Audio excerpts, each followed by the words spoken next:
pagos directos de tableros triplex. Y en las mejores marcas disponemos de herramientas eléctricas, generadores de luz, compresores, bombas de agua, soldadoras y motores. Tenemos todo en vinil, moqueta y rodapiés. Somos expertos en copias de llaves al minuto.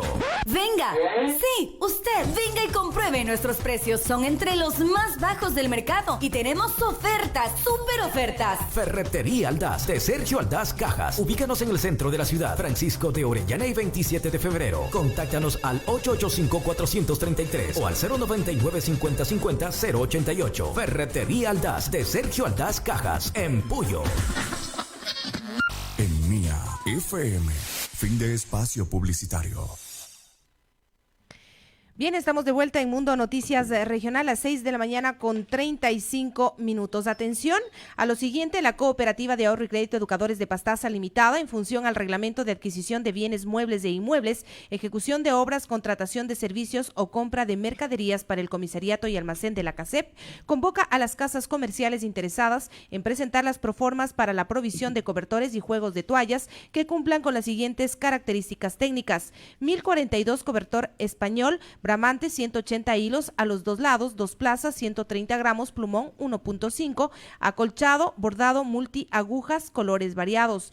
134 juegos de toallas, 2 toallas de baño de 65 centímetros por 130 centímetros de 350 gramos, 2 toallas de mano de 40 centímetros por 60 centímetros, 100% algodón, colores variados. Los interesados podrán presentar sus ofertas en la Secretaría de la Gerencia de la CASEF, ubicada en la calle Jacinto Dávila y 24 de mayo, de lunes a viernes en horario de 8:30 a 12 horas y de 14 horas a 17:30 hasta el día lunes 16 de noviembre del 2020. La institución se reserva el derecho de declarar desierta la presente convocatoria en el caso de que las ofertas no convengan a sus intereses. Mayor información: llamar a los teléfonos 2994-230, 2994-231, extensión 109. Atentamente, economista Juan Tello, gerente de la CASEP.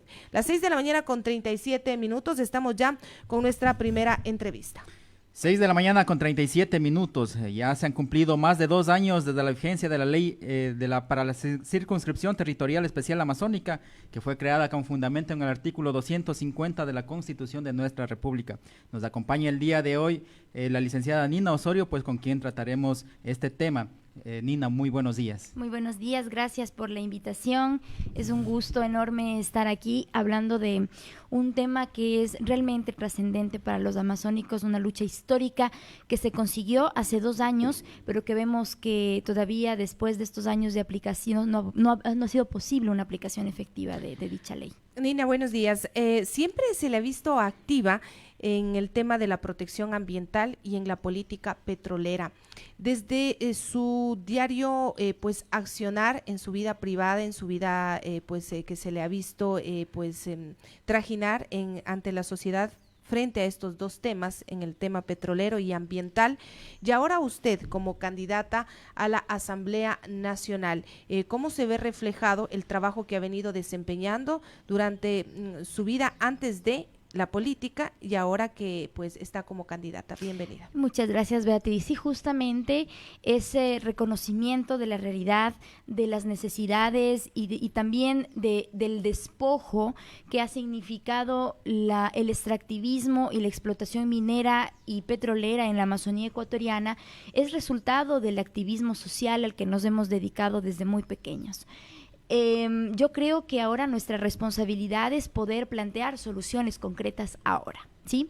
Soluciones concretas para los amazónicos que sugieren, por ejemplo, una revisión de la ley amazónica. Nosotros, para aquello, por ejemplo, hemos empezado una carrera de visitas oficiales a varios órganos e instituciones. Les cuento que hace algunos días visité al ministro de la Amazonía, Alex Hurtado, con quien tuvimos un diálogo de un par de horas, ¿sí?, sobre justamente la necesidad de ver qué hacemos con la ley amazónica. Y no es una cosa de decir, claro, o sea, lo que está hecho está mal y hay que reformarlo porque sí, sino que realmente, después de 2 años de evaluación, vemos que la situación de los amazónicos no mejora, es más, se pone peor. La ley amazónica contempla 2 partes sustanciales de financiamiento, el Fondo para el Desarrollo Sostenible y el Fondo Común. ¿Cuál de estos dos usted considera que es necesario esta reforma?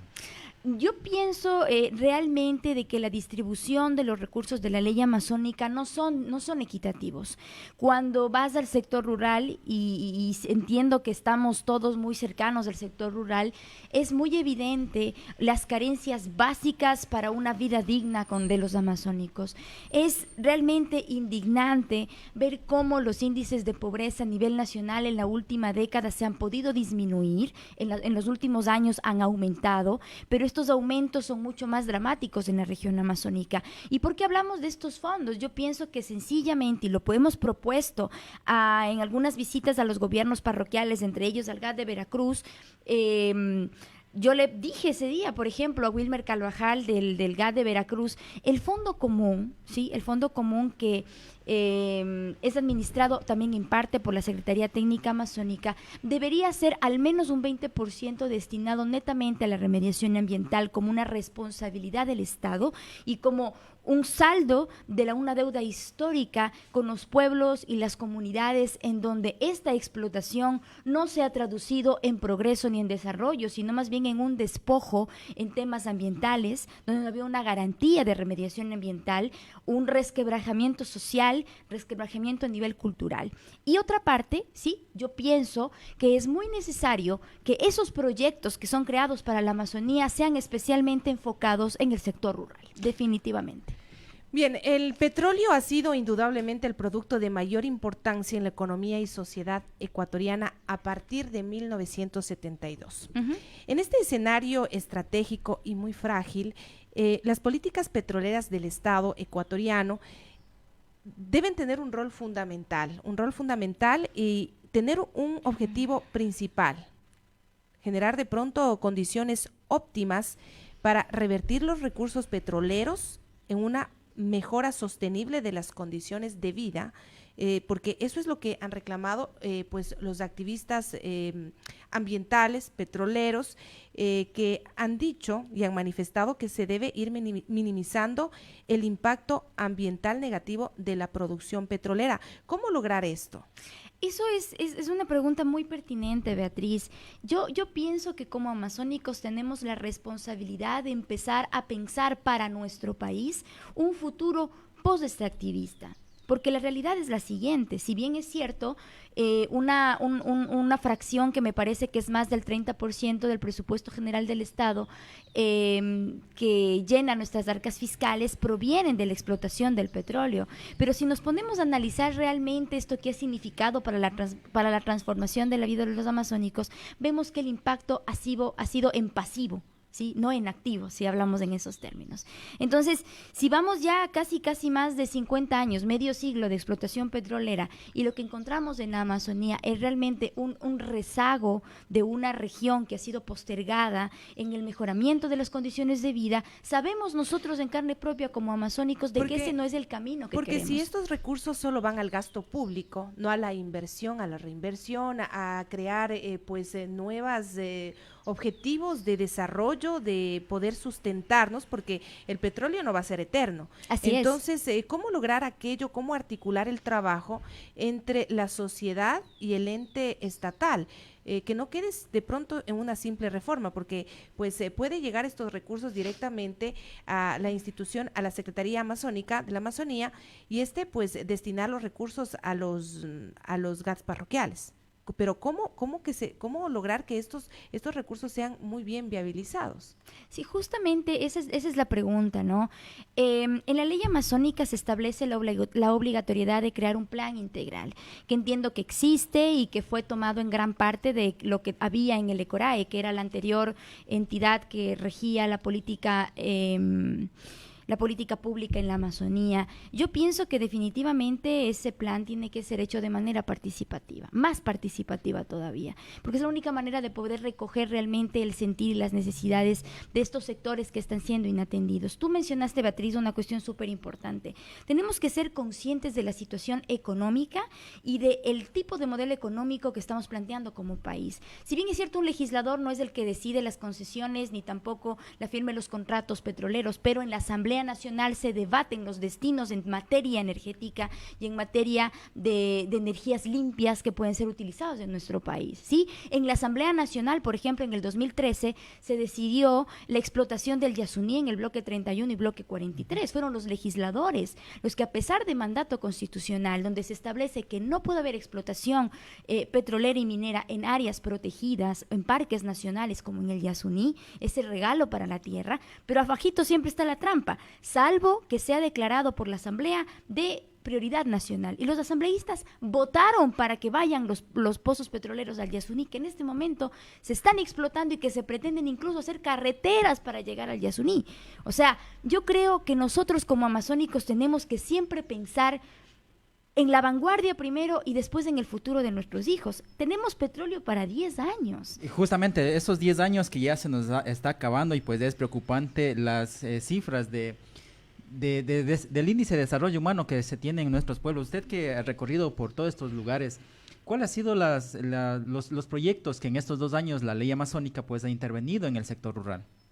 ¿Conoce de estos proyectos? Algunos sí. Mire, por ejemplo, yo creo que uno reciente que ha lanzado el Ministerio de Telecomunicaciones con la Secretaría Técnica, justamente con los fondos del Fondo Común, para la ampliación de la cobertura de Internet en la Amazonía, es un proyecto muy positivo. O sea, yo no creo que haya alguien que pueda oponerse a un proyecto tan necesario que llega tarde, pero que llega. Esperemos que sea hecho con mucha eficiencia y sobre todo con mucha transparencia en la contratación pública, y que esos recursos realmente puedan beneficiar ni siquiera solo el sector rural, porque la cuestión es tan patética en la Amazonía que usted llega a Los Pájaros y ya no tiene ni siquiera señal del internet. O sea, usted llega, ni llegamos bien a Veracruz no y ya no tenemos ni a la señal. Vaca de la 10 de agosto y realmente no tenemos ni señal de teléfono. O sea, es realmente una situación de discriminación histórica para los amazónicos.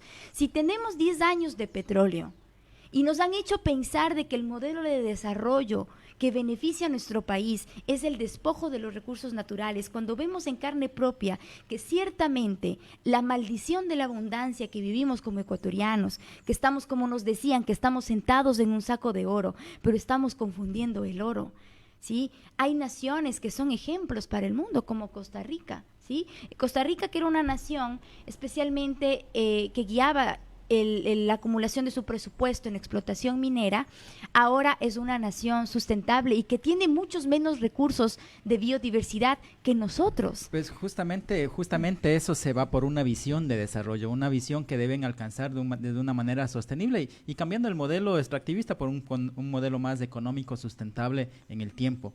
Ahora, estos modelos económicos de una perspectiva de vida pues están incluidos en los famosos planes de vida. La Secretaría Técnica aprobó un proyecto de planes de vida y que está siendo ejecutado por IQIAM, empresa pública. Ahora es lamentable que, por ejemplo, han transcurrido ya casi un año, en este diciembre se cumple un año desde que se inició ese proyecto y no se ha alcanzado ni siquiera con el 20% de ejecución de este plan de vida. Es decir, por un lado, la Secretaría Técnica dice, sí estamos cumpliendo con los recursos amazónicos y sobre todo en este modelo de vida, en este modelo de desarrollo, generar un plan de vida, pero las realidades son distintas, porque como tú decías, Nina, el tema político influye mucho. Entonces, sí, a ustedes que son activistas, no activistas políticos, sino más bien activistas de un cambio de modelo y sobre todo para el sector indígena de las nacionalidades, pues sí es necesario que los ojos de todas las instituciones, de todos los actores, de ahí sí ya políticos, se vean hacia allá, porque esos planes de vida no se están realizando. Exactamente, o sea, yo creo que no sirve de nada el tratar de cumplir la ley como un formalismo. O sea, esos procesos de formación de planes de vida ya se lo venía haciendo muchos años atrás. Ahora hay un proceso igual de reconstrucción de esos planes de vida que desde mi punto de vista son súper necesarios para guiar la política pública. Es decir, esos planes de vida tienen que ser el sustento conceptual político que guíe la política pública en la Amazonía, no al revés. Exacto, porque ellos están diciendo, nosotros queremos este modelo de vida, pero está haciendo lo contrario actualmente. Claro, entonces yo creo que lo que nos hace falta para construir este plan integral es un proceso más participativo. Ahí podríamos saber y garantizar de que los recursos de la ley amazónica, que son dependientes del extractivismo, que están allí. O sea, yo no puedo venir a decirles aquí, yo quiero y que todos los asambleístas y que todos los gobiernos cierren todos los pozos petroleros. Eso no es factible, o sea, no es esa la propuesta. Ya existe un proceso de licitaciones, existe un proceso de explotación, de extracción petrolera, especialmente en el norte y centro-norte de la Amazonía, que existe. Lo que nosotros tenemos que reclamar como legisladores es de que en esas contrataciones haya fiscalización auténtica. No es posible de que un barril de petróleo sacado en el bloque 31 cueste $43 cuando la empresa pública Petroamazonas le cuesta 18, ¿sí? Esos precios de usura, ¿sí? En la contratación petrolera son lesivas para los amazónicos y para los ecuatorianos. ¿Cómo podemos seguir permitiendo que el gobierno de Lenín Moreno continúe con este tipo de política entreguista de los recursos del subsuelo a la China para garantizar el financiamiento externo en términos de usura?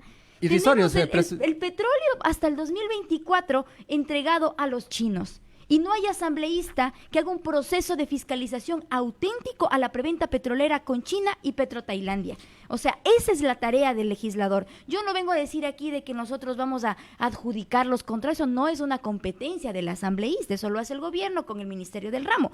Pero sí tenemos la capacidad fiscalizadora para decir, a ver, este es el derecho de los amazónicos, los recursos de los amazónicos, al menos hasta cuando hayan esos recursos y que no se expanda la frontera petrolera, tienen que venir a ser distribuidos de manera equitativa. Sí, es que hay que crear un bloque muy fuerte, porque recordemos que en la Asamblea Nacional la participación amazónica a través de asambleístas es mínima. Claro. Y obviamente porque siempre nos tachan de la última rueda del coche. Sí. Entonces, Nina, yo también invitarte, pues, que todas estas iniciativas en las que ahora estamos involucrados, porque somos amazónicos y nos sentimos, y los que no son amazónicos, pero se sienten parte de ella, pues, debemos ver los resultados hacia acá. Así es, y yo creo que un compromiso, no solamente de nuestra lista, la Alianza 1251, debe ser la conformación de un bloque amazónico de asambleístas, ¿sí? 13 voces, 13 propuestas en pro del desarrollo amazónico pesan más que una sola. Y yo estoy completamente abierta a generar ese proceso. Más allá del tipo de partido al que pertenezca. No debería existir banderas políticas en ese momento. Pero hay una propuesta y un sentir que rebasa la ideología política, que rebasa el partidismo, que rebasa las camisetas y los colores, que es ver realmente a nuestra región sumida en un proceso de desarrollo que es necesario y urgente.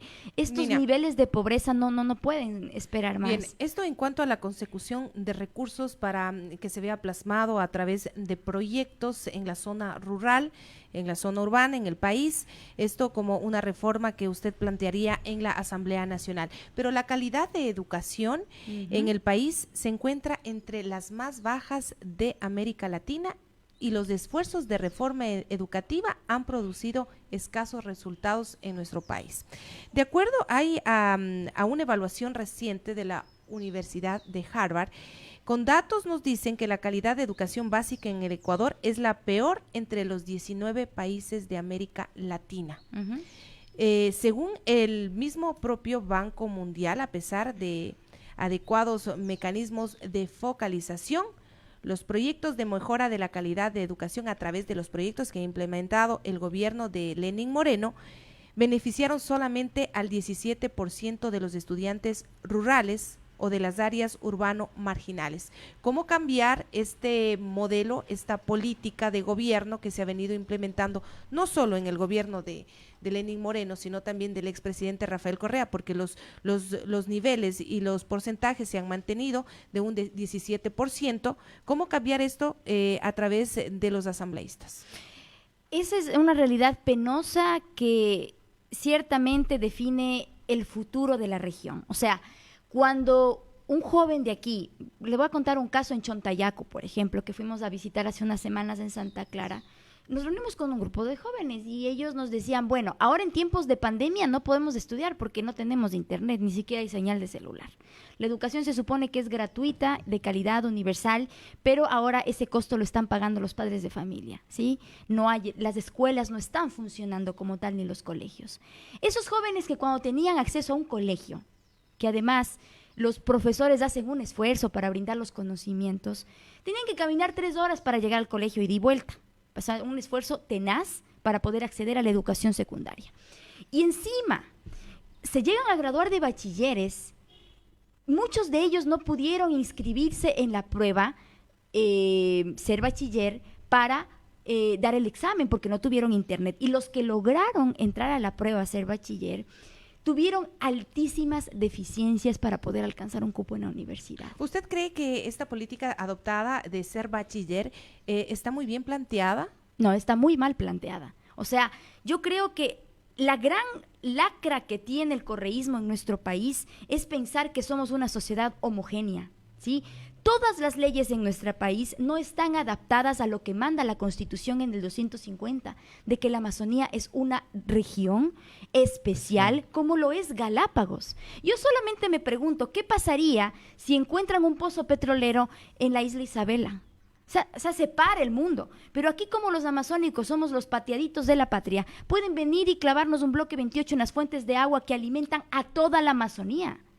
O sea, realmente hay una política de discriminación expresa e ilegal contra los amazónicos. Los datos que Otro de los cambios, Nina, que se ha venido implantando desde el gobierno anterior es el tema de las escuelas del milenio. ¿Qué opinión le merece? ¿Ha funcionado o no ha funcionado? Porque uno de los objetivos precisamente cuando se creó estas escuelas del milenio es evitar de que los niños, los jóvenes tengan que caminar largas distancias y tengan un centro educativo completo en un solo sitio y todos puedan agruparse. Más bien al revés, lo que hizo la escuela del milenio es aumentar la deserción escolar.